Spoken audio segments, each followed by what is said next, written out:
profiter du grand air et s'offrir une parenthèse dans la nature bretonne. Et puis, être soudainement stoppé. Ici, le GR34 est fermé pour cause d'éboulement. Vous êtes en pleine rando?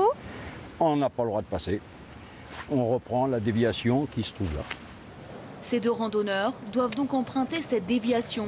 Et à partir de là, on est sur de la route, uniquement que de la route. Et s'ils s'aventurent au-delà des barrières, ils risquent de chuter et même d'être verbalisés. La police municipale, de temps en temps, vient surveiller le chantier et si quelqu'un s'est aventuré, un risque de verbalisation. Alors c'est vrai que c'est frustrant par rapport à la vue parce que c'était l'un des endroits les plus jolis entre ici et le Roselier. À la pointe du Roselier, justement, à quelques kilomètres, les deux hommes doivent s'arrêter à nouveau. Stop. C'est à partir d'ici que les groupes n'ont plus le droit de descendre. Le chemin est ici très escarpé et abîmé par les intempéries et l'érosion.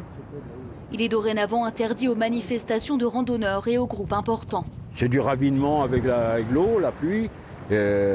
Toutes les personnes qui passent dedans aussi, c'est toujours pareil. Hein. Avec les tempêtes aussi? Les tempêtes, oui. Quand on voit des pluies comme on a eu les jours derniers, oui, ça arrange pas. Hein. Comme à Plérin, plus d'une vingtaine de portions du GR34 connaissent aujourd'hui des éboulements ou menacent de s'effondrer.